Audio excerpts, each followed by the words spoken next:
আসসালামু আলাইকুম। কেমন আছেন সবাই? আশা করি সবাই ভালো আছেন।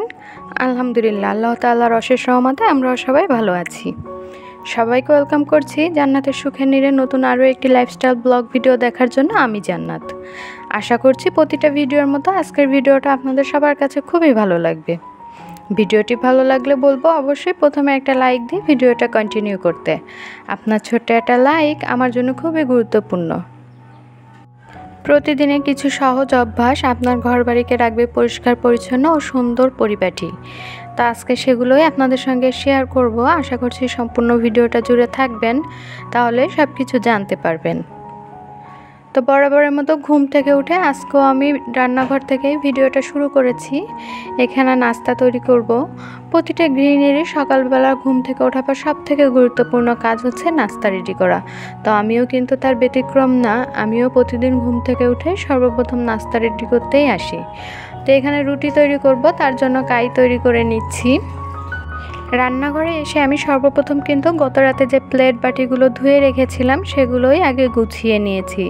আমি সবসময় চেষ্টা করি সময়ের কাজ সময়ে করে নেওয়ার জন্য। আমি গত রাতে খাওয়া দাওয়ার পরে যে প্লেট বাটিগুলো হয় সেগুলো সবসময় রাতেই ধুয়ে রাখার চেষ্টা করি। আর সকালবেলা ঘুম থেকে উঠে আগে সেগুলো গুছিয়ে নেই।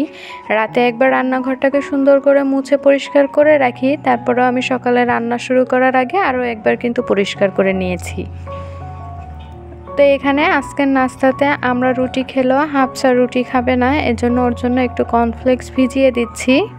এই কর্নফ্লেক্সটা অনেকে শুধু দুধ দিয়ে খেয়ে থাকে, আবার অনেকে চাইলে এর ভিতর বাদাম অথবা কলা বা যে কোনো ফ্রুটস অ্যাড করতে পারে।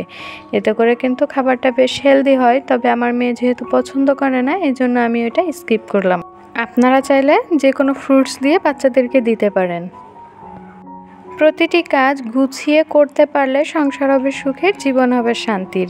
তো এই জন্য আমি সবসময় চেষ্টা করি গুছিয়ে করার জন্য, আর স্টেপ বাই স্টেপ কাজ করতে আমি বেশি পছন্দ করি। আমি আমার সংসারকে, আমার সংসারের জিনিসগুলোকে ভীষণ ভালোবেসে থাকি, যার জন্য প্রতিটা কাজ কিন্তু আমি ধাপে ধাপে গুছিয়ে নিই। এই যেমন ধরুন সকালে ঘুম থেকে উঠেই কিন্তু আগে নাস্তা রেডি করেছি। বিছানাটা গুছানোর আমার সুযোগ হয়ে ওঠে না, কারণ মেয়ে ঘুমে থাকে। তো ঘুম থেকে উঠে নাস্তা রেডি করে নাস্তা করার পরে আমি বেশিরভাগ সময় রুমটাকে গুছিয়ে নিয়ে থাকি। তো আজকেও ঠিক তাই করলাম। নাস্তার পরে এই যে এখানে আমি পুরো রুমটাকেই কিন্তু সুন্দর করে গুছিয়ে নিয়েছি। আর আমার ঘরের সবথেকে শান্তির জায়গা হচ্ছে আমার এটা বিছানা। আমার বিছানা আমার পরিপাটি থাকাই লাগবে। আমার কাছে মনে হয় বিছানা পরিপাটি থাকলে সম্পূর্ণ ঘরটাই দেখতে সুন্দর পরিপাটি লাগে। তো সকালে নাস্তা করার পরে যত সব প্লেট বাটি কাপ হয়েছিল সেগুলো এখন সব সুন্দর করে পরিষ্কার করে নিচ্ছি।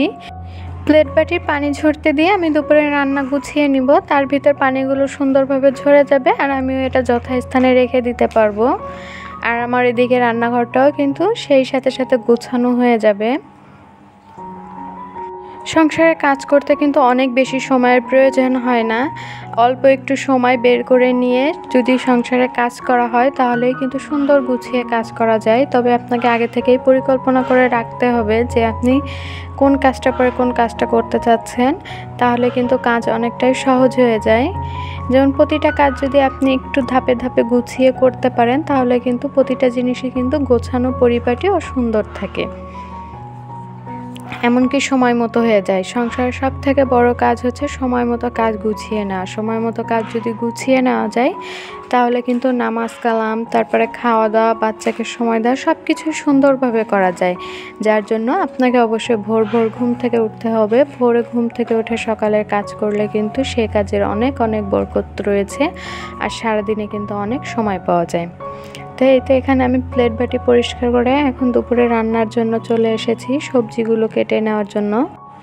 শাকগুলো ওর বাবা নাস্তা করতে আসার সময় নিয়ে এসেছে, না হলে আমি কিন্তু এগুলো রাতে নিয়ে আসলে রাতেই বেছে রাখতাম। এতে করে কিন্তু আমার সময়টা আরও বেঁচে যেত। তারপরেও যেহেতু সকালবেলায় নিয়ে এসেছে তো আমি একেবারে গুছিয়ে নিয়েছি। আজকে দুপুরে মুরগির মাংস রান্না করব, সেই সঙ্গে এই শাক ভাজি করব। এজন্য খুব বেশি একটা আমার ঝামেলা হয়নি। তো শাকগুলো এখন খুব ভালো করে আমি ধুয়ে নিচ্ছি। আমি আমার এই সিঙ্কটাতে কিন্তু প্লেট বাটি ধোয়া ছাড়া অন্য কোনো কাজেই ব্যবহার করি না। আর শাকসবজি ধোয়ার ক্ষেত্রে আমি সিঙ্কটা ব্যবহার করে থাকি। এতে করে হয় কি অনেক পানির ভিতর শাক ধুলে কিন্তু শাকটা খুব ভালোভাবে পরিষ্কার হয়ে যায়। আদারওয়াইজ কিন্তু একটু বালু থাকার সন্দেহ থাকে। এই জন্য এইভাবেই আমি ধুয়ে থাকি। কেউ কিছু আবার মনে করবেন না। এখন আমার সকল মিষ্টি আপুদেরকে একটা কথা মনে করিয়ে দেই, আপনি যদি এখনও পর্যন্ত আমার ভিডিওটা দেখে থাকেন তাহলে বলবো অবশ্যই ভিডিওটাতে একটা লাইক দিয়ে কন্টিনিউ করতে। আর ভিডিওটা ভালো লেগে থাকলে চাইলে আপনি আপনার ফ্রেন্ড অ্যান্ড ফ্যামিলিদের সঙ্গে শেয়ার করতে পারেন। আর আপনি যদি আমার চ্যানেলে নতুন হয়ে থাকেন তাহলে আমার চ্যানেলটি সাবস্ক্রাইব করে বেল অপশনটি অন করে আমার পাশেই থাকতে পারেন। এতে করে আমি ভিডিও ছাড়া মাত্র আপনি নোটিফিকেশন পেয়ে যাবেন এবং সময় করে দেখে নিতে পারবেন। আর আমার ভিডিওটা কেমন লেগেছে অবশ্যই আমাকে কমেন্ট করে জানাবেন। আপনাদের মিষ্টি মিষ্টি কমেন্ট পড়তে কিন্তু আমার ভীষণ ভালো লাগে। আমি যেহেতু নতুন এসেছি তা আমার নতুন কাজের মধ্যে আপনারা যদি একটা করে কমেন্ট করে যান তাহলে আমি কাজ করার অনেক বেশি উৎসাহ পাবো। আর আমি কিন্তু অধীর আগ্রহে থাকি আমার কোন মিষ্টি আপুরা আমাকে কমেন্ট করলো। আর এইদিকে আমার দুপুরে রান্না হয়ে গিয়েছে। সকালবেলা ঝলমলে রোদ থাকলেও কিন্তু দুপুরের পর থেকে মেঘ করে এসেছে, একেবারে চারপাশ অন্ধকার হয়ে গিয়েছে। আমার এই ক্লিপটুকু দেখলেই বুঝতে পারছেন, দেখে মনে হচ্ছে একদম সন্ধ্যা হয়ে গিয়েছে, রাতের মতো। তবে না, এখনও কিন্তু আজানও পড়েনি। তার আগে আমার সমস্ত কাজ আমি গুছিয়ে নিয়েছি। আর এখন ঘরটা ঝাড়ু দিয়ে পরিষ্কার করে নিলেই আমার কাজ শেষ।